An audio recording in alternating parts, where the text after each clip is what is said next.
Okay, my cutie potatoes, now let's just get started with the next chapter, and that is federalism. Federalism के बहुत सारे questions करेंगे, थोड़े दिमाग को चकराने वाले क्वेश्चंस करेंगे, लेकिन वो एग्जाम के लिए बहुत हेल्पफुल है। Absolutely yes. तो फेडरलिज्म हमारे सामने हाजिर हो जाए तो हम करते हैं स्टार्ट पॉलिटिकल साइंस का chapter number 2। Now it's time for federalism. Okay, now what is federalism, who is federalism, where is federalism. Questions के बीच बीच में I will keep explaining all of you that what exactly is federalism. ठीक है, चलो start करते हैं chapter को। पहला क्वेश्चन तो छोड़ो, गया। फर्स्ट क्वेश्चन आपके स्क्रीन पर। Sri Lanka continues to have which system of government? जल्दी से बताओ, पावर शेयरिंग का चैप्टर था। ठीक है बच्चा, चलो जल्दी से बता दो फटाफट से, क्या होगा हमारा इस पूरे चैप्टर का आंसर? बताओ, फेडरल, कॉन्फेडरल, यूनिटरी में से कोफेडरल होना चाहिए, यूनिटरी या फिर बच्चा प्रेसिडेंशियल।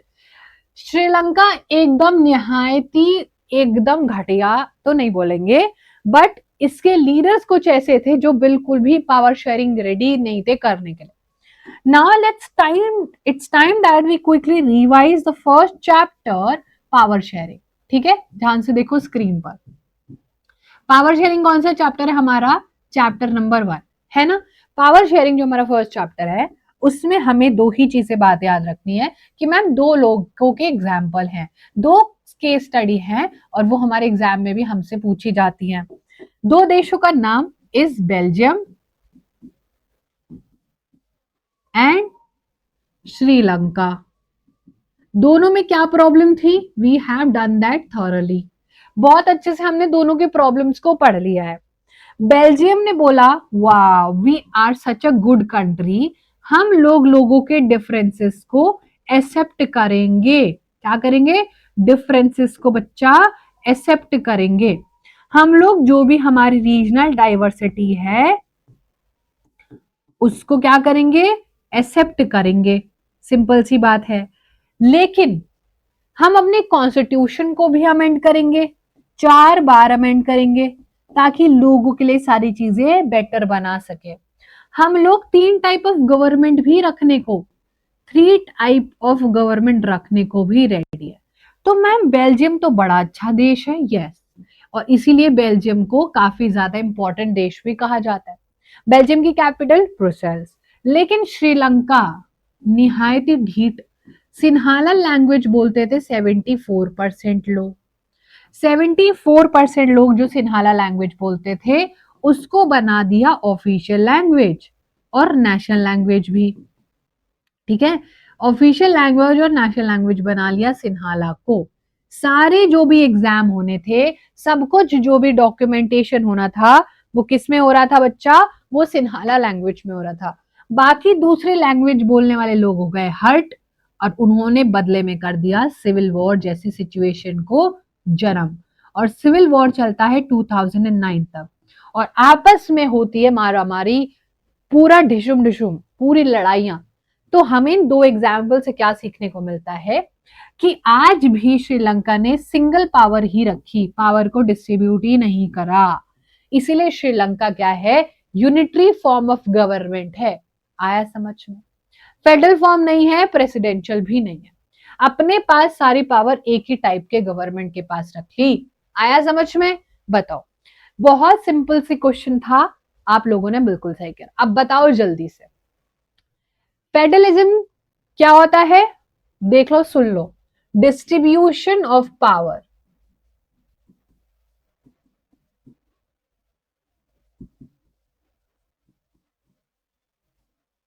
अमंग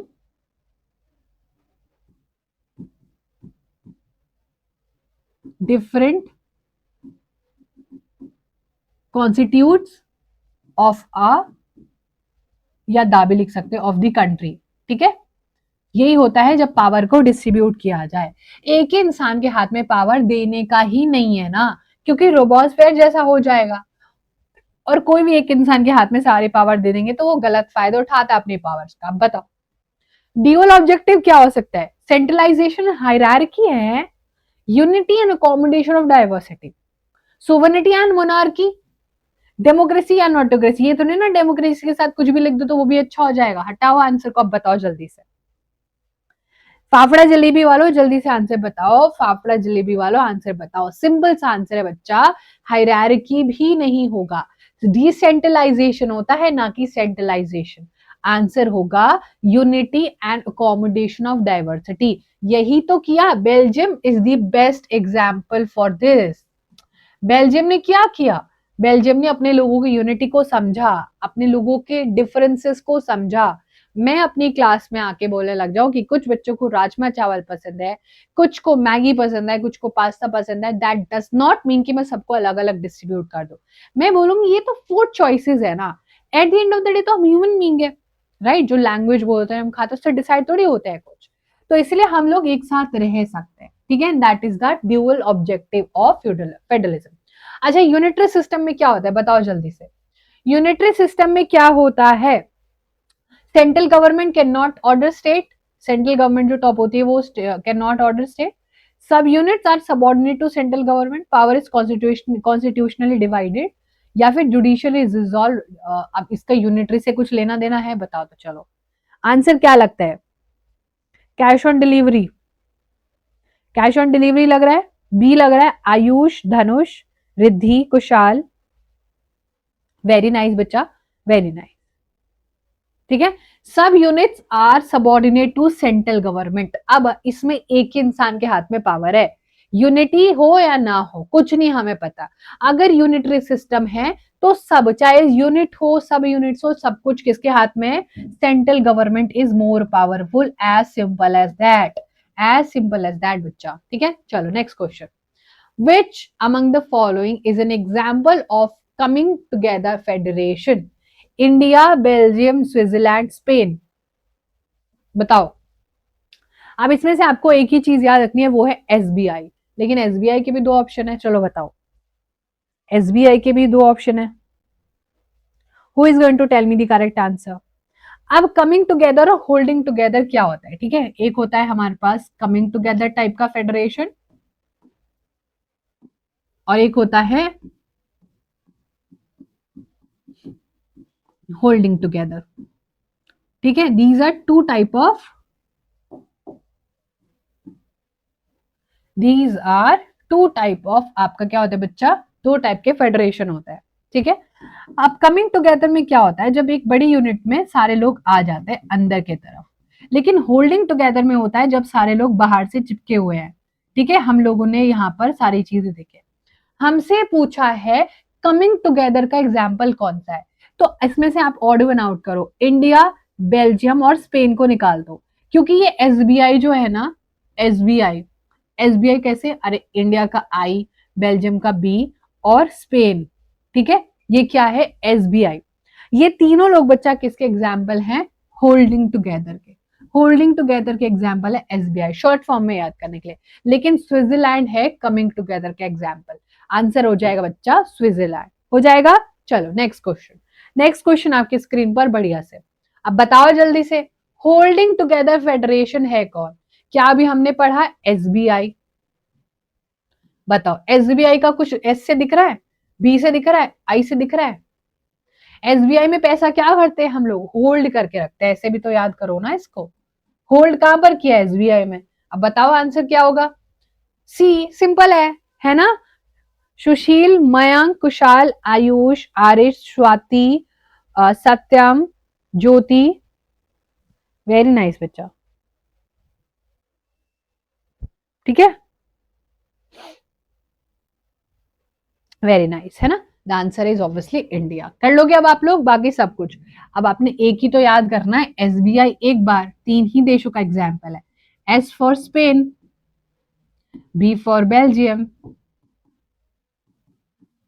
और आई फॉर इंडिया। और ये क्या है? हमने इन तीनों देशों ने अपना पैसा कहाँ रखा हुआ है? एसबीआई में। क्या करके? होल्ड करके रखा हुआ है, बस। बाकी सब कुछ, अब इसके अलावा जो भी 3 कुछ भी आए इसके अलावा, सब कमिंग टुगेदर है, ठीक है। होल्डिंग टुगेदर बस इंडिया, ये भी coming together, coming together, coming together. चलो अब बताओ जल्दी से, बोलो क्या लिखेंगे इसमें? कमिंग टुगेदर में क्या होता है? Unequal, equal in status, subordinate या सेमी इंडिपेंडेंट? सबसे इंपॉर्टेंट आपका क्वेश्चन है ये हमारा, इक्वल होते हैं सब। क्या हमारे इंडिया में है? ये नहीं है, इसलिए हमारे इंडिया में सब इक्वल भी नहीं है, क्योंकि हमारी जो सबसे नंबर 1 गवर्नमेंट होती है वो ज्यादा पावरफुल होती है, विच इज नेशनल गवर्नमेंट। ठीक है ना, ये ज्यादा पावरफुल होती है, सबको पता है। तो इसलिए हमारे यहाँ पर क्या है, होल्डिंग टुगेदर, हमने बस पकड़ के रखा है। ठीक है, लेकिन सबकी क्या होती है बच्चा, अब अपनी पावर होती है। ओके चलो, हाँ बताओ जल्दी से, which term refers to area over which legal authorities exercise, क्या बोलते हैं इसको? मैं बस समझाऊंगी आपको, चिंता मत करो। जुरिस्डिक्शन, टेरिटरी, डोमेन, रीजन, बताओ। Jurisdiction yes is the correct answer. देखो अब ध्यान से सुनो, ओके ध्यान से सुनेंगे इस पूरी कहानी को।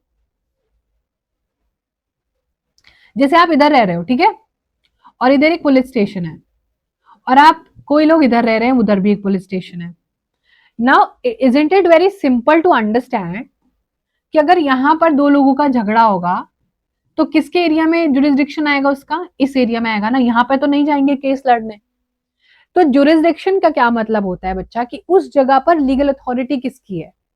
अब मान लो राजस्थान का कोई केस है ना, राजस्थान के एरिया में कुछ क्राइम हुआ है, या कोई करप्शन से रिलेटेड इशू है, कोई पानी से रिलेटेड इशू है, तो उसका केस हम लोग यहाँ पर चेन्नई में जाके तो लड़ेंगे नहीं।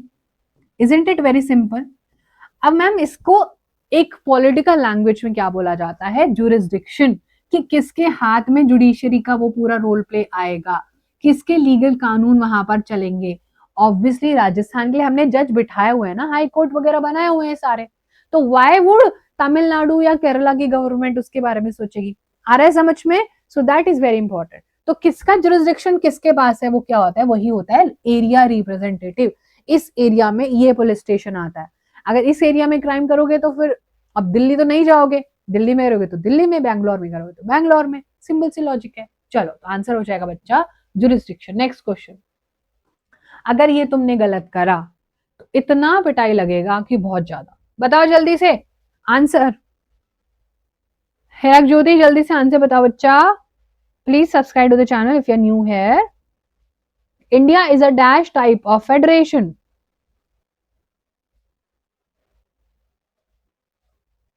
ठीक है, India is a type dash type of federation. अरे बी सी, इंडिया ने अपना पैसा कहाँ रखा हुआ है रे? एसबीआई में होल्ड करके। ओफो ओफो गाइस, होल्ड करके। तो कमिंग टुगेदर तो नहीं होगा ना पुत्र जी, ड्यूअल भी नहीं, और ट्रांजिशनल हमने पढ़ा नहीं है अभी कुछ ऐसा, वैसे भी लोकल गवर्नमेंट में होता है। द आंसर इज बच्चा होल्डिंग टुगेदर, हो जाएगा B is the correct answer. अब ये बड़ा सुंदर क्वेश्चन है, चलो करो जल्दी से। Guys have to quickly do this question. How many levels of government does India have today? 1, 2, 3 का 4, 1, 2 का 4, 4, 2 का 1. My name is Lakhan. B, अरे बी नहीं रे, टुडे बच्चा, टुडे पूछा, टुडे टुडे आज, अभी इसी वक्त इसी क्लास में इब्राहिम कुशाल कह रहे हैं 3, बिल्कुल करेक्ट कह रहे हैं, absolutely amazing. 3 level of government. लेकिन लेकिन टुडे से पहले क्या था? यस्टरडे, है ना। हमसे क्या पूछा बच्चा? टुडे, ठीक है, आज तक, और यस्टरडे भी याद रखना। ओके, यस्टरडे क्या था वो भी हम डिस्कस करेंगे, लेकिन हमें टुडे का भी पता होना चाहिए। टुडे में हमारे पास है 1, 2 और 3। अब ये यस्टरडे, कल वाला यस्टरडे नहीं, ये है 1992। 1992 से पहले अपने पास होते दो लेवल, बात खत्म, 2 लेवल होते थे। लेकिन टुडे विच इज 2025, अब हमारे पास है 3 लेवल। नंबर 1 पर आता है, अलग से लिखते हैं, ठीक है, नीचे number 1 is equal to number 2 is equal to number 3। Number 1 पर होती है बच्चा नेशनल गवर्नमेंट, नेशनल गवर्नमेंट, इधर होती है स्टेट गवर्नमेंट, और इधर होती है लोकल सेल्फ गवर्नमेंट। ये है 3 लेयर। 1992 में हमने करा था डिसेंट्रलाइजेशन, और यही कोई बच्चा पूछ भी रहा था अभी थोड़ी देर पहले, यही होता है डिसेंट्रलाइजेशन। डिसेंट्रलाइजेशन पावर का मतलब है 2 लोगों से उठा के तीसरे को थोड़ी पावर दे देना, एज सिंपल एज दैट। ये हुआ था बच्चा 1992 में। इसमें हमने अपने कॉन्स्टिट्यूशन में बहुत सारे अमेंडमेंट्स करे थे, ठीक है, अमेंडमेंट्स करके हमने बहुत सारी पावर को ऐड किया था, and that is how it became very very important for you to understand. Okay बच्चा, ये हमें याद रखना है। आज पूरे इंडिया में ये, लेकिन 1992 तक सिर्फ 2 लेवल मिलते थे, 1 2 का 4, ओनली 1 मिलता था, 2 मिलता था, लेकिन आज तीनों मिलते हैं। ठीक है, कर लोगे ये पूरा क्वेश्चन? चलो आंसर हो जाएगा 3, 1 2 का 4, 4 2 का 1, आंसर नंबर 3। नेक्स्ट क्वेश्चन, चलो बताओ।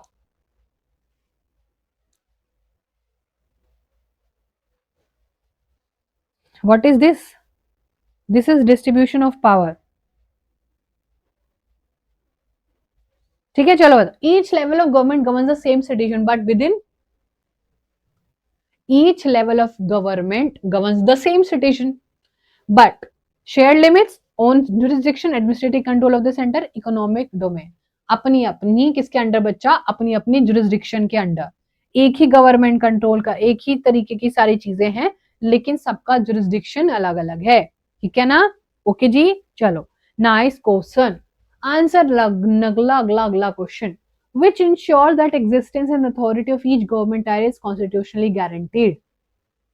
बताओ, कौन डिसाइड करता है कि जितने भी हमारे पास लेवल हैं, ठीक है, टायर है, टायर लेवल कुछ भी कह सकते हो, कहाँ है टायर? ये रहे टायर, ये रहे tyre, tyre number 1, tyre number 2, tyre number 3, level भी बोलते हैं इनको, टायर भी बोलते हैं। ठीक है, these are the tier of government, these are the level of government.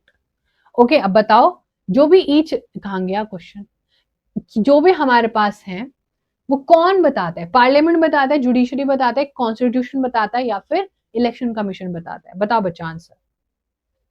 Supreme authority. Okay, गलत क्यों आ रहा है फिर? इजी लग रहा है तो।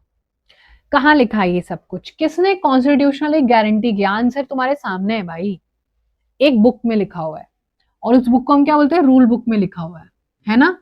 रूल बुक है हमारे पास। इस रूल बुक में लिखा हुआ है कि मोदी जी के पास कितनी पावर है, सीएम, पीएम और ग्राम सभा, सबकी पावर डिफाइन है। ऐसे तो मोदी जी अपने नाम नहीं कर लेंगे पूरे भारत की प्रॉपर्टी, सब कुछ कॉन्स्टिट्यूशन के हिसाब से चलता है। तीनों लेवल की पार्टी, स्टेट पार्टी क्या कर सकती है, नेशनल गवर्नमेंट क्या क्या कर सकती है, और बच्चा लोकल गवर्नमेंट क्या क्या करेगी। लोकल गवर्नमेंट क्या होती है? जिसमें हम रह रहे होते हैं, या तो हम शहरों में रह रहे हैं अर्बन एरियाज में, या फिर बच्चा हम कहाँ रह रहे होते हैं? रूरल एरियाज में, गांव वगैरह में लोग भी रहते हैं, और शहरों में भी लोग रहते हैं। ये सब कुछ कॉन्स्टिट्यूशन में लिखा हुआ है। ठीक है, प्रियम्बल क्या होता है? प्रियम्बल बच्चा इंट्रोडक्टरी डॉक्यूमेंट है हमारा, है ना, इंडेक्स है हमारा, उसमें सारी बेसिक 80% चीजें उसी में लिखी हुई है कि इंडिया कैसा होगा, है ना, we the people of India से जो शुरू होता है। चलो अब बताओ जल्दी से, फटाफट से, अगर किसी के बीच में लड़ाई हो जाती है, अरे किसके बीच में लड़ाई होगी? लेवल्स ऑफ गवर्नमेंट, 1 2 का 4, 1 2 की लड़ाई हो गई, 2 3 की लड़ाई हो गई, 3 1 की लड़ाई हो गई, who will solve the dispute? President ji को फोन मिलाएंगे, अरे sir sir sir, prime minister को, सुप्रीम कोर्ट की कि लोकसभा को? अरे कोई भी झगड़ा होता है तो कहां सुलझता है? ठीक है, कहां सुलझ? फेडरलिज्म चैप्टर इको का तो है नहीं भाई, है ना? कुशाल, कृष्णा, स्वाति, सुशील, वेगिता, सुखेंद्र, मयंक, धामाजी, वेरी गुड बेटा, शाबाश, सुप्रीम कोर्ट। यही है हमारे सलमान खान, इन्होंने जो एक बार कमिटमेंट कर दी फिर ये अपने आप की भी नहीं सुनते हैं। ठीक है ना, he is the supreme authority, supreme authority. Okay जी बेटा, ये सुप्रीम अथॉरिटी। ये क्या है? Salman Khan, S for supreme, S for Salman. और इसका मतलब इन्होंने जो कह दिया वो अब कुछ नहीं हो सकता, उसको कोई चैलेंज नहीं कर सकता। चलिए भाई, नेक्स्ट क्वेश्चन तो आ जाए सामने। Fundamental provision of the constitution can not be changed by. Fundamental provision क्या है? कुछ बेसिक चीजें हैं, बेसिक राइट सबको है, लाइक कोई भी नौकरी करने का अधिकार सबको, ऐसा नहीं कि कुछ ही लोग को नौकरी कर पाएंगे, रिलीजन सबको है, किसी के साथ भेदभाव नहीं होगा, सब कुछ आप कर सकते हो, वो कुछ फंडामेंटल चीजें हैं। अब बताओ, फंडामेंटल चीजें अगर बदलनी है तो कैसे बदल सकते हैं? जुडिशरी से। अकेला कोई भी स्टेट बदल लेगा? जहां पर भी अलोन लिखा है ना बच्चा, वो तो बिल्कुल ही गलत हो गया। सी पक्का? यस। अगर यहां पर जो है can not be changed by, ऐसे पूरा आंसर है बोथ विदाउट, विदाउट भी लिखा देखो कितना फनी क्वेश्चन है, बहुत फनी क्वेश्चन, क्या है विदाउट, गलत क्वेश्चन है। Fundamental provision of constitution can not be changed by, can be changed by, can not be changed by, तो फिर तो ऐसे ये भी गलत है, क्वेश्चन ही गलत है गाइस, ये क्वेश्चन ही गलत है। बोथ विदाउट, विदाउट कैसे हो सकता है, दोनों की म्यूचुअल कॉन्सेंट से। अगर हमें देखो कुछ फंडामेंटल चीजें करनी है ना, तो उसमें बच्चा हमें बहुत ही बड़ी मेजोरिटी चाहिए रहती है, ठीक है, बहुत ही ज्यादा बड़ी मेजोरिटी चाहिए रहती है, वो भी अगर 3 लोग वोट दे रहे हैं तो 2 लोग उसके चेंज में वोट देंगे। सो यहाँ पर थोड़ा मेरे को समझ नहीं आ रहा है, इसमें 2 बार नॉट नॉट यूज हो गया है, तो एक बार इसको पढ़ते हैं ध्यान से। Can not be change by union parliament alone, states alone, both without, without तो यहाँ पे होना चाहिए था बोथ विद म्यूचुअल कंसेंट, तो सही हो जाता। क्वेश्चन गलत है, ये आंसर होना चाहिए विदाउट का, सी वाला, ठीक है। चलो नेक्स्ट क्वेश्चन करो जल्दी से, बताओ जल्दी से। अगर ये किसी ने गलत किया, अभी फोन में से निकल के कूटूंगी। In India the constitution originally provided for a unitary form of government, 2 tier system, 4 या फिर 1 टायर। अगर गलत किया, इतना पिटाई लगेगी, इतना पिटाई लगेगी, बहुत ज्यादा। ओरिजिनली कितने लेवल है हमारे पास, लेवल सबके निकलेंगे, अभी ही समझाया था। ओरिजिनली, ओरिजिनली अभी समझाया था। सिर्फ 3 बच्चों का करेक्ट आंसर आया, कुशाल, सुशील, स्वाति, सत्यम, सिर्फ 4 बच्चों का, बाकी सब बातों में लगे हुए हैं। इसका नंबर दे दो, उसका इंस्टाग्राम आईडी दे दो, इसका ईमेल आईडी पासवर्ड दे दो, ये कर दो, वो कर दो। चलो आंसर अभी समझाया था। अरे थोड़ा तो दिमाग खोल के चीजों को पढ़ा करो, क्या समझाया था। ये है ओरिजिनली और ये है करंट, न्यू भी बोल सकते हैं, ठीक है। जब आप अपना कोई फोन खरीद के लेके आते हो लेकिन उसमें बाद में अपडेट कर लेते हो, तो जैसा वो था वो वैसा नहीं दिखता है। ओरिजिनली कैसा दिखता था, इतना बड़ा बड़ा लिख के समझाया, लेकिन नहीं, हम तो दूसरे से लिंक मांगने में, उसकी फेसबुक की आईडी पासवर्ड मिल जाए, बस यही सब करते रहेंगे। बताओ अब आंसर चेंज करो जल्दी से। मयंक करेक्ट हो गया, आप B. Shriya very nice, 2 tier था ओरिजिनली, कंफ्यूज मत होना। बताओ जल्दी से, बताओ जल्दी से। फेडरलिज्म में जो भी पैसे से लेना देना होता है, सबकी ईच लेवल अपना गवर्नमेंट कैसे स्पेसिफाई होती है। नेशनल डेवलपमेंट काउंसिल बनाई हुई NDC, clearly specified source of revenue होंगे, प्रेसिडेंट सैंक्शन करता है पैसा या फिर फाइनेंस कमीशन संभालती है। कहने की बात यह है बच्चा कि लोकल लेवल को 5 करोड़ मिलेंगे,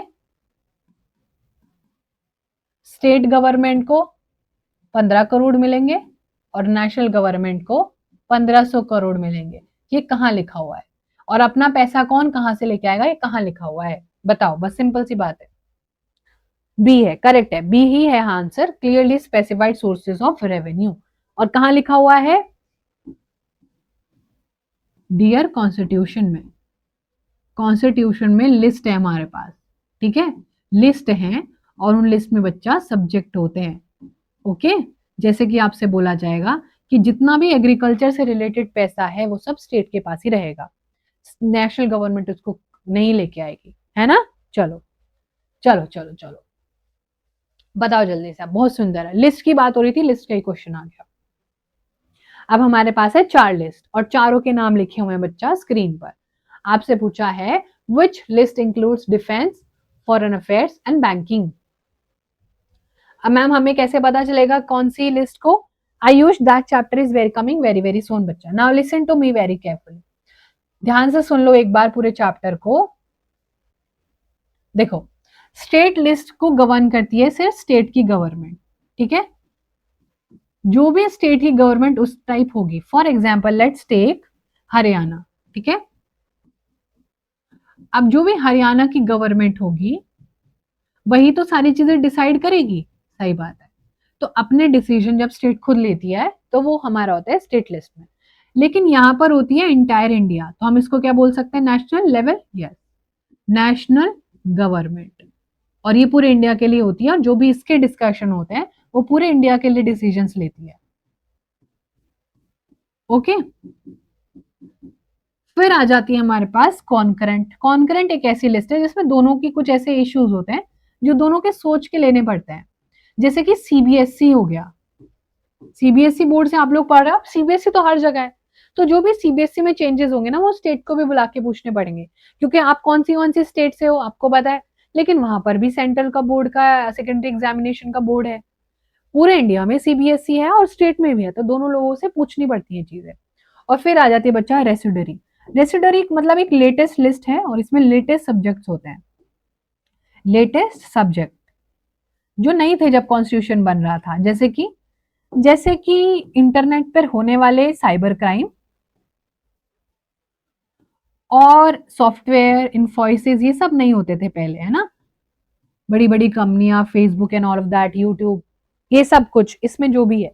जब भी अगर मान लो कि इंडिया को यूट्यूब बैन करना है, तो इसका मतलब ये समझ जाना कि मोदी सरकार जी ने बंद कर दिया, क्योंकि अभी क्या है, यूनियन में मोदी जी की सरकार है, लाइक बीजेपी की गवर्नमेंट है, तो ये पावर होती है यूनियन के पास, मतलब नेशनल गवर्नमेंट। आया सभी को समझ में? ठीक है, अब बताओ आपसे क्या पूछा है। अब आपसे पूछा डिफेंस, फॉरेन अफेयर्स और बैंकिंग। अब बैंक में क्या इशू करता है? करेंसी, है ना, जल्दी से बताओ, दिमाग से सोच के बताना, करेंसी हमारी क्या है? रुपीज, रुपीज ही है ना, डॉलर तो नहीं है। तो रुपीज कौन डिसाइड करेगा? हर एक स्टेट तो नहीं डिसाइड कर सकती, क्योंकि हो सकता है कि राजस्थान अपनी करेंसी का नाम राजा रखना चाहे, है ना, महाराष्ट्र अपनी करेंसी का नाम मराठी रखना चाहे, तो बड़ी कंफ्यूजन हो जाएगी मैम, फिर तो हम बस कॉइन्स ही बदलते रहेंगे, नोट ही बदलते रहेंगे। इसीलिए वो जो इंपॉर्टेंट डिसीजन होते हैं जो पूरे इंडिया को इफेक्ट करते हैं, वो हमेशा एक सरकारी डिसाइड करती होती है, नेशनल गवर्नमेंट। आया समझ में? ठीक है, तो बच्चा ये आपको यहाँ पर याद रखना है, इसका आंसर हो जाएगा यूनियन लिस्ट। जो चीजें पूरे देश को इफेक्ट कर रही हैं वो हमेशा यूनियन गवर्नमेंट ही लेती है। अब डिफेंस जैसी चीज है, डिफेंस में मान लो हमारी पाकिस्तान के साथ कुछ झगड़ा हो गया, भी हुआ भी था ऑपरेशन सिंदूर, तो पाकिस्तान के झगड़े के लिए इंडियन गवर्नमेंट सबसे तो पूछती नहीं घूमेगी कि चलो आज ना मैं एक काम करता हूँ, अरुणाचल प्रदेश के चीफ मिनिस्टर के साथ मीटिंग करता हूँ, देखता हूँ वो क्या कहते हैं, फिर कर नहीं भाई, अटैक करना है, सामने वाला धड़ाधड़ AK-47 चला रहा है, तुम अरुणाचल प्रदेश में क्या बात करने जाओगे? गोलियां चलाओ, हमें नहीं चाहिए इतने सारे लोगों का ओपिनियंस, ये एकदम एकदम अभी डिसीजन ले लो फटाफट। तो इसमें कंसल्टेशन नहीं चाहिए हमें 10 लोगों के, लेकिन हाँ स्टेट्स अपने आप खुद डिसाइड करेगी, दोनों का है तो दोनों खुद मिलकर डिसाइड करेंगे। ठीक है, जैसे कि मैरिज हो गया बच्चा, मैरिज क्या है? शादी। अब शादी तो दो लोगों की, दो स्टेट की भी हो सकती है, और ऐसी मूवी भी बनी हुई है इंडिया में, टू स्टेट्स, आलिया भट्ट और अर्जुन कपूर की मूवी है, दो अलग अलग धर्मों के आई थिंक स्टेट के लोग शादी कर रहे होते हैं, अगर उनके गड़बड़ हुई तो अब कौन केस लड़ेगा? कॉन्करेंट दोनों मिलके केस लड़ेंगे, ठीक है ना। और जो लोग बहुत बच्चे जो अडॉप्शन करते हैं, बच्चों को गोद लेते हैं, जो है ना, अडॉप्शन किधर आता है? क्या पता कोई जम्मू कश्मीर का कपल केरला से अडॉप्शन करना हो जाए, चॉइस थोड़ी होती है उसमें। ओके चलो, आंसर हो जाएगा यूनियन लिस्ट। अब बताओ, इसी का ही बताओ, जल्दी से जल्दी जल्दी जल्दी जल्दी बताओ। मैरिज, एजुकेशन और trade unions are in which list? अब मैरिज है, दो लोगों की हो सकती है अलग अलग स्टेट में, है ना बच्चा। ओके, देखो अंश इतनी देर से पूछ रहा है, कोई इंस्टाग्राम यूजर है लेकिन उसको कोई भाव नहीं दे रहा, नोबडी इज इवन कंसीडर कि वो कुछ भी लिखे जा रहा है, ऐसे आपको फालतू की रास्ते में से चीजों को हटा देनी है, ऐसे इग्नोरेंस कर देना है। बताओ भाई जल्दी से। अब मैरिज और एजुकेशन, एजुकेशन तो मैम सीबीएसई भी करा रहा है, तो फिर सीबीएसई तो हमारे स्टेट में भी है और पूरे इंडिया में भी है, तो वो क्या होता है बच्चा? कॉन्करेंट लिस्ट में आता है। कॉन्करेंट मतलब दो लोगों की टीम है ये, स्टेट की और नेशन की, ठीक है ना, आगे समझ में? चलो B C is the correct answer. अब बताओ, वेरी नाइस, अब बताओ जल्दी से, जो इसका सही जवाब दे दे मजा आ जाए।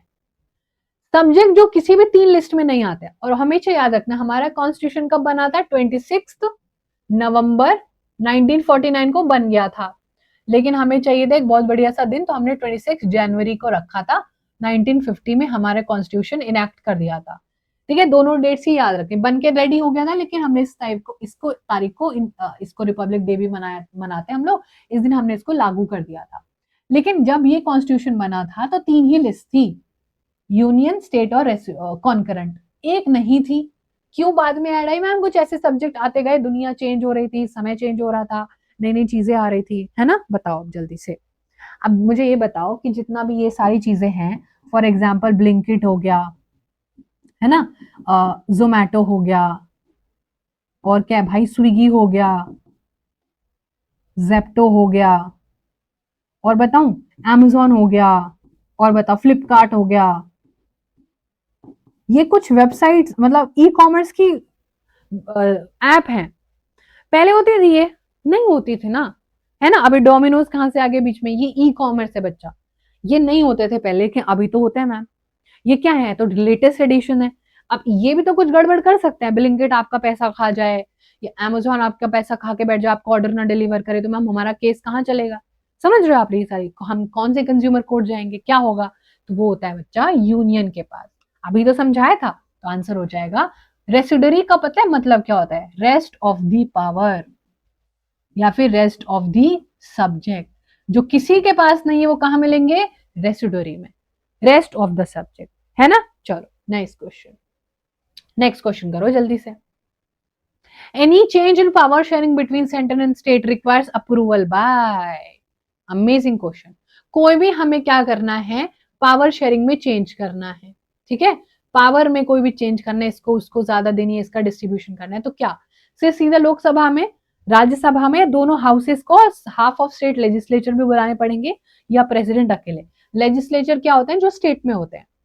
बोथ दी हाउसेस मतलब लोकसभा भी चाहिए, राज्यसभा भी चाहिए, और कुछ स्टेट लेजिस्लेचर भी बुलाने पड़ेंगे।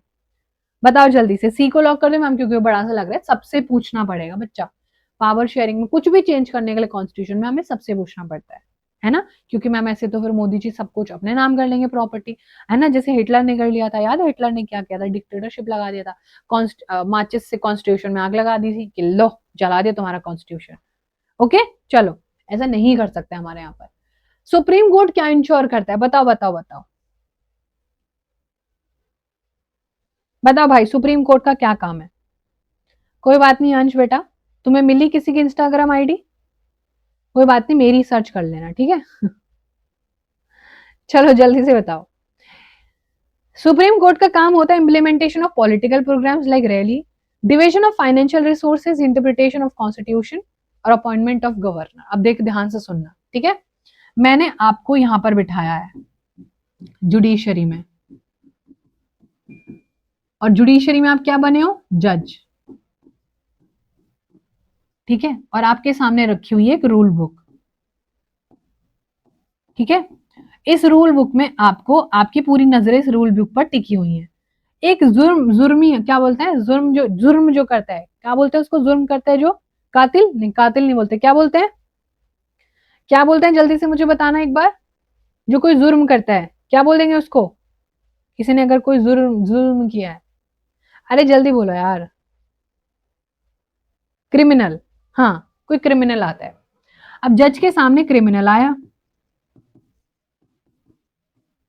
क्रिमिनल आया, पता चला क्रिमिनल 10 दिन छुट्टी पे चला गया था झूठ बोल के, ठीक है, झूठ बोल के 10 दिन की छुट्टी पे चला गया था, लेकिन उसके खिलाफ केस चल रहा था। अब जज बोलेगा भाई इसकी क्या ही सजा दूं, कुछ कुछ करा थोड़ी है इसने, किसी को जान मान का नुकसान थोड़ी पहुंचा। चलो एक काम करो, इससे क्या करता हूँ, रूल बुक खोल के देखता हूँ, रूल बुक में क्या लिखा। रूल बुक में लिखा था कोई बात नहीं, छोटा मोटा क्राइम है, 10,000 का जुर्माना लेके उसको छोड़ दो, ठीक है। 10,000 लो जुर्माना ले लो और अपने ट्रेजरी में डाल देना, खजाना भर जाएगा हमारा, बड़ा मजा आएगा। तो ये तो हो गई छोटी बात है, लेकिन लेकिन लेकिन लेकिन एक और क्रिमिनल आता है। एक क्रिमिनल था भाई जो क्या करके आया, जो शूट आउट करके आया किसी का, क्या करके आया, किसी को शूट आउट करके आया। तो जज बोलेगा ओ माय गॉड, इसके लिए तो अभी मुझे कुछ बड़ा सोचना पड़ेगा। और फिर से वो अपनी रूल बुक खोलेंगे जज, ठीक है। ये रूल बुक खोलेंगे, उसमें लिखा भाई साहब एक इंसान को मार डाला, इसको दे दो उम्र कैद की सजा, ठीक है, इसको सुना दो फांसी की सजा। तो यहाँ पर क्या है, उसके लिए जो पनिशमेंट होगी वो अलग होगी, लेकिन वो पनिशमेंट सुना कहाँ से रहे हैं, देख के, वो है रूल बुक को देख के। और यही रूल बुक होती है बच्चा इंटरप्रिटेशन ऑफ कॉन्स्टिट्यूशन। आया समझ में, आया कि नहीं आया। इसी कॉन्स्टिट्यूशन को देख के, इसी कॉन्स्टिट्यूशन में जितने भी पीनल कोड्स होते हैं, इंडियन पीनल कोड आईपीसी बोलते हैं जिसको, उसको ही पढ़ पढ़ के वो सारी सजा सुनाते हैं। हाँ, एक टाइम बाद उनको देखना नहीं पड़ता है, क्योंकि वो इतने एक्सपर्ट हो जाते हैं कि उनको पता होता है इस किस किस कानून की क्या सजा है। Obviously if I am assistant teacher तो आई नो द सिलेबस ना, I know the entire book by words now. तो मुझसे कुछ भी पूछ लो तुम लोग, तो I am answerable to all of that. लेकिन एक जज को तो जज का काम पता होगा ना, कि वही जज है तो उनको उनके सब्जेक्ट पता होंगे कि किस केस की क्या सजा होती है। अब मुझसे कोई पूछने लग जाए कि मैम मैंने अपने दोस्त का ना पेन चुरा लिया था, है ना, तो मुझे क्या सजा होगी। भाई दोस्ती में थोड़ी खराबी आ जाएगी, सजा तो ऐसा सच नहीं कि मैं तुमको 4 दिन हाथ ऊपर करके खड़े कर दूं, है ना। ओके भाई अंश, ठीक है, हाथ जोड़कर विनती है कि अभी स्पैम मत करो, तुम्हें इंस्टाग्राम आईडी जल्द मिलेगी किसी ना किसी की, ठीक है। चलो, अब फेक आईडी मिल जाए तो बढ़िया मजा आएगा। ओके जी, हो जाएगा answer interpretation of the constitution. चलो बताओ। खजाने भरने हैं सरकार को अपने, union and state government resources भरती हैं। कैसे? खजाने भरती हैं अपने। जल्दी से बोलो। Union and state government raise resources mainly by, ज्यादा पैसा छापकर, ज्यादा पैसा छापने से देश का सत्यानाश हो जाएगा, महंगाई आ जाएगी। Levelling taxes, borrowing abroad, trade control.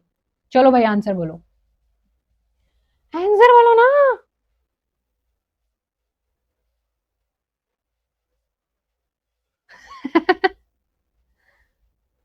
बोलो, बी को लॉक कर दे, बिल्कुल सही है, बी ही सही है। लेवलिंग टैक्सेस, टैक्सेस करेक्ट करे, हर छोटी छोटी बात पर। मैम हम तो पार्ले जी का बिस्किट लेने गए थे, उस पर भी tax, sadly but yes. Ma'am हम तो लेस का चिप्स चटका गए आज, सैडली यस।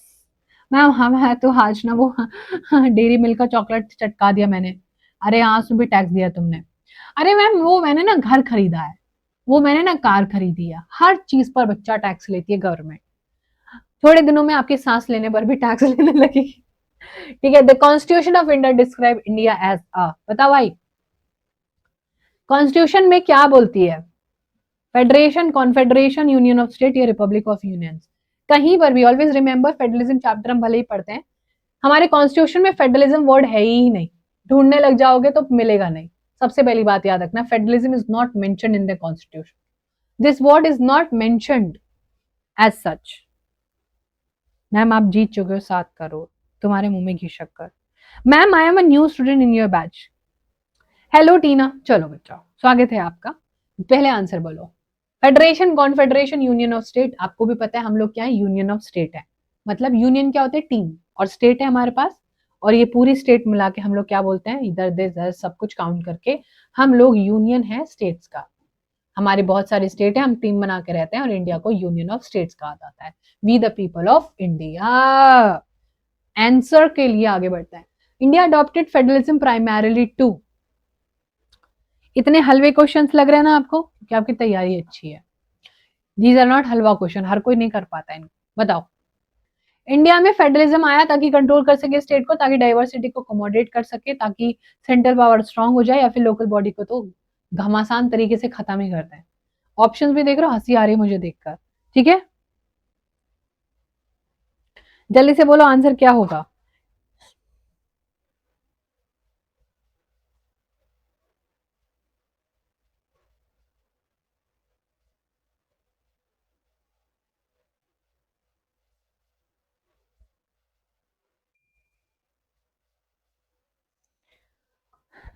ठीक है बच्चा, चलो इसमें सिंबल्स है, अकोमोडेट, अकोमोडेट डाइवर्सिटी ही मेन एम है फेडरलिज्म का।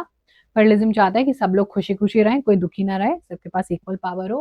Very nice. The real success of federalism in India is attributed to strong army, president rule, industrial growth, या फिर democratic politics and respect for diversity.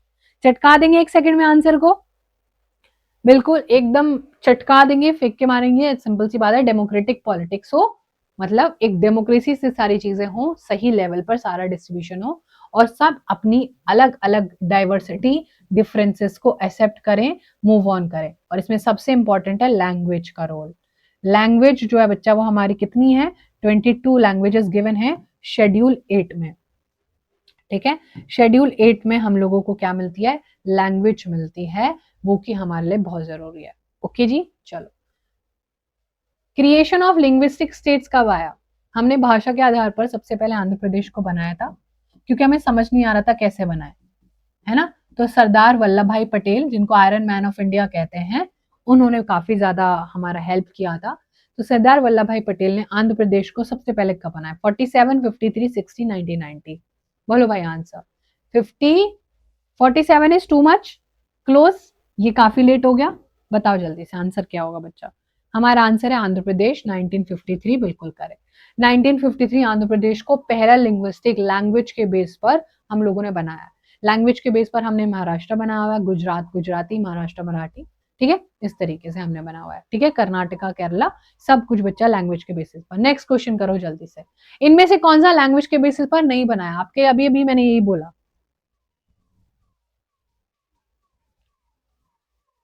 बोलो बच्चा, which of these states was not created on language. Gujarati के आगे ma'am हम लोग क्या रख सकते हैं, गुजराती लैंग्वेज, ठीक है, महाराष्ट्र मराठी, उत्तराखंड और आंध्र प्रदेश। आंध्र प्रदेश तो हमने अभी पढ़ाई, तो आंसर क्या हो जाएगा, वन एंड ओनली, ये यहाँ पर हुआ है रीजनल बेसिस पर, ठीक है, ये हुआ है नॉट रिलीजन, रीजनल और कल्चरल बेसिस पर, ठीक है, याद रखना ये चीज, उत्तराखंड। ओके चलो नेक्स्ट क्वेश्चन, बताओ भाई जल्दी से आंसर, धनुष आंसर बोलो, आंसर बोलो जल्दी से। मैम ये PYQ है, हाँ जी भाई, कब से सेशन में यही तो बोल रही हूँ मैं।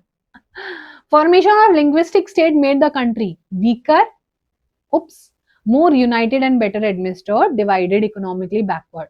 और ज्यादा यूनाइटेड हो गए हम लोग, अब हमें पता है ना कि किससे क्या से हम लोग बातें करनी है, ऑल ऑफ दैट सॉर्ट, हम क्या हो गए, ज्यादा यूनाइटेड हो गए और एडमिनिस्ट्रेशन भी अच्छे से हो गया। अच्छा, अरे तो तुमको पता है, अभी बताया मैंने। Language policy of India recognised how many schedule languages, 14, 16, 18, 22, बताओ बच्चा आंसर। मयंक, कुशाल, साहिल पूछ रहा, ma'am I have doubt question bank for all subject including SST, या मैं पहले PYQ वर्कशीट कर लूं। आई वुड सजेस्ट पहले PYQ और वर्कशीट कर लो। देखो हमारा आंसर है ऑप्शन नंबर डी 22, लेकिन ना याद रखना बच्चा, जब हमारा कॉन्स्टिट्यूशन बना था तो वी हैड ओनली 14 लैंग्वेजेस। जैसे 2 लेवल ऑफ गवर्नमेंट था ना, इनिशियली हमारे पास 14 ही लैंग्वेजेस थी, लेटर आज के टाइम पर टुडे इज 22, येस्टरडे वाज 14, ठीक है, ये बाद में ऐड करी हमने 8-9 language, 8 language to be specific, ठीक है, 6 और 2 8। नेक्स्ट हमारे पास है क्वेश्चन, हिंदी क्या है, हिंदी, हिंदी, हम हिंदी, हिंदी हमारी भाषा है, हमको सब कुछ आता है, ठीक है, जल्दी से बोलो, which is you can give as a answer, national language है, ऑफिशियल लैंग्वेज है, रीजनल है, माइनॉरिटी। देखो ये है ऑफिशियल लैंग्वेज, ठीक है, 2 लैंग्वेज है हमारे पास, ऑफिशियल, ऑफिशियल का मतलब होता है जितनी भी कागज की कार्रवाई होगी वो भी हम लोग ऑफिशियली इसको यूज करते हैं, हिंदी और इंग्लिश को, majority of time English he use करते हैं। नेशनल लैंग्वेज कुछ भी नहीं है, कोई राष्ट्रीय भाषा हमारे पास नहीं है, क्यों, क्योंकि हम सबको एक जैसा ही रखते हैं, सो नो नेशनल लैंग्वेज, ठीक है, कोई लैंग्वेज नहीं है और कोई रिलीजन भी नहीं है। जैसे पाकिस्तान का रिलीजन पूछोगे तो बोलो इस्लाम, हमारे पास नहीं है, क्योंकि अगर हम यहाँ पर हिंदुइज्म को रख देंगे या सिखिज्म को रख देंगे या क्रिश्चियनिटी को रख देंगे तो बाकी लोग नाराज हो जाएंगे, हम किसी को नहीं रखते, ओके, इसीलिए। चलो, percentage of Indians having Hindi as their mother language, Hindi कितने लोग बोलते हैं इंडिया में, डिस्पाइट ऑफ दैट देख लो तुम लोग, फिर भी हिंदी एक नेशनल लैंग्वेज नहीं है, ठीक है, जल्दी से बोलो चलो, 60, 50, 40, 30 ऑफिशियल लैंग्वेज है, बिल्कुल सही।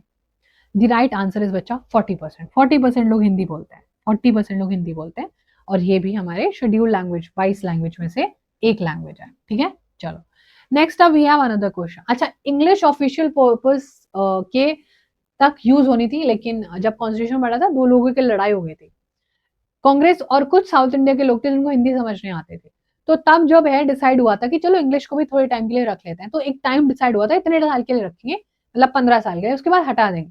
लेकिन वो कौन सा साल था जब हटाना था, लेकिन आज तक हटाया नहीं गया, वो था बच्चा 1965। 1965 तक एक्सटेंशन दिया था इंग्लिश को, सो दैट तब तक हिंदी सबको आ जाएगी, बट आज तक इसको हटाया नहीं गया। जैसे फॉर एग्जाम्पल, ध्यान से सुनना मेरी बात, आपको पता है ये जो 543 सीट्स है ना, ये जब से कॉन्स्टिट्यूशन बना है तब से चले आ रही है, लेकिन प्रॉमिस किया गया था कि जैसे जैसे पॉपुलेशन बढ़ते जाएगी वैसे वैसे ही सीट्स भी इंक्रीज हो जाएंगी, लेकिन आज तक इसमें एक भी इंक्रीजमेंट नहीं हुआ है। क्यों ही इंक्रीज होगा, क्योंकि अगर तुम खुद सोचो कि तुम्हारे हाथ में पावर है और मैं तुमको बोलूं कि चलो कल को 4 लोग और लेके आना और उनको भी तुमको लोगों को पावर शेयर करनी पड़ी, तो 5 लोग हो जाएंगे, तो पावर शेयर हो जाएगी, पैसा भी शेयर करना पड़ेगा, इसलिए ये लोग सीट ही नहीं बढ़ाते हैं। लेकिन इनमें कॉन्स्टिट्यूशन में साफ लिखा हुआ कि बढ़ाओ सीट्स को, क्योंकि पॉपुलेशन तो इतनी बढ़ गई है जब से, लेकिन कुछ नहीं भाई, क्योंकि पावर कोई शेयर करना चाहता ही नहीं। Non Hindi state demanded continuation of English because, बताओ बच्चा, जिन जो हिंदी नहीं बोलते थे वो क्यों चाहते थे कि इंग्लिश भी रहे, क्योंकि वो चाहते थे अपनी यूनिटी बढ़ाने के लिए, चाहते थे कि हिंदी उनके ऊपर थोपी ना जाए, या फिर इट वाज चीपर या English was easy to learn, obviously वो चाहते थे कि हिंदी हमारे ऊपर इंपोज ना की जाए। अब इंग्लिश क्यों बोलते थे वो लोग, की गलती है? नहीं, बिल्कुल भी गलती नहीं है।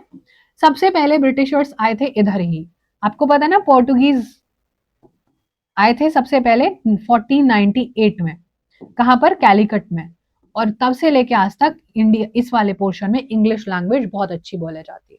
ओके बच्चा, यहाँ पर डच, ब्रिटिशर्स, फ्रेंच, पोर्टुगीज सब लोग आए हैं, और one common form of language was English, जो सबसे ज्यादा यहाँ बोले जाती थी, इसलिए यहाँ के लोग हिंदी से ज्यादा इंग्लिश समझते हैं। ठीक है, चलो, that is nothing beyond that. अच्छा, Tamil Nadu language movement was against which?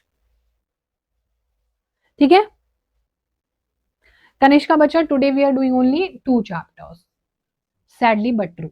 Tamil Nadu language movement was against whom? Obviously against the Hindi imposition. ठीक है, हिंदी के ये लोग सैड हो रहे थे, क्योंकि आपको पता है कांग्रेस में, जो कांग्रेस पार्टी थी, उसमें ज्यादातर लोग हिंदी बोलते थे। ठीक है, क्योंकि नॉर्थ इंडिया से ज्यादा इन्फ्लुएंस था। तो अब जब इंडिया जीत गया, मतलब इंडिपेंडेंस आ गया, तो फिर हिंदी के साथ इंग्लिश को भी एड ऑन करने के लिए बोला, तो तमिलनाडु ने सबसे पहले इसके खिलाफ आवाज उठाई थी। चलो बच्चा, नेक्स्ट लैंग्वेज बताओ। हमारी जो फ्लेक्सिबिलिटी है, flexibility shown in India's language policy help avoid conflict, like हम लोगों ने तो लैंग्वेज को सबको, क्योंकि हमने क्या है, दूसरे की गलती से सीख लिया। किसके गलती से सीखा, कौन है वो बेकार देश इसमें? शशांक, मैंने डिसेंट्रलाइजेशन एक्सप्लेन किया है, थोड़ा सा पीछे जाके देख लेना। ठीक है, obviously Sri Lanka, Sri Lanka is the correct answer. Sri Lanka ने पूरी दुनिया को एग्जाम्पल सेट किया है, सिन्हाला को सुप्रीमेसी देके, पता है ना, सिन्हाला लैंग्वेज को नेशनल लैंग्वेज बना दिया। 74% लोग बोलते थे, and then it was a very diplomatic. चलो, for long which factor weakened the spirit of federalism? बताओ। फेडरलिज्म में एक थोड़ी सी ड्रॉबैक थी, और वो क्या थी बच्चा, बताओ। Coalition politics, dominance of one party at center and state, judicial review, or linguistic reorganization? बताओ जल्दी से। For long which factor weakened? वो था dominance of one party, इसीलिए हमने डिसेंट्रलाइजेशन किया था। 1992 के टाइम पर हमने क्या किया था बच्चा, डिसेंट्रलाइजेशन किया था। ठीक है, इसके वजह से क्या होगा, अब हमें पावर को शेयर किया और भी ज्यादा लेवल पर, और इसी की वजह से अब वन पार्टी नहीं है, वन पार्टी सिस्टम खत्म हो गया, पहले होता था ये। ठीक है, अपने अपनी चलाते थे लोग। अच्छा बताओ, कोलिएशन गवर्नमेंट कब स्टार्ट हुई, कब हुई होगी? सिंपल से आंसर है, जब डिसेंट्रलाइजेशन स्टार्ट होने वाला था, एंड दैट वाज 1990s में। ठीक है, चलो, रीजनल पार्टीज क्यों आई, से क्या हुआ, बताओ। ठीक है आयुष, जल्दी से बताओ।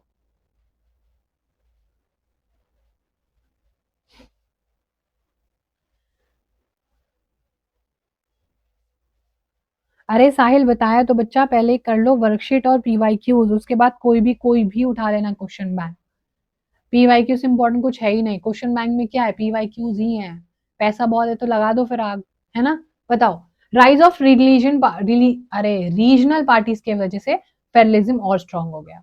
ठीक है, चलो, कोलिएशन गवर्नमेंट का क्या मतलब है? वन पार्टी रूल होगा, एक से ज्यादा पार्टी पावर में होगी, अलायंस बना लेंगी, 2 अलायंस हमने पढ़े हैं, बताओ।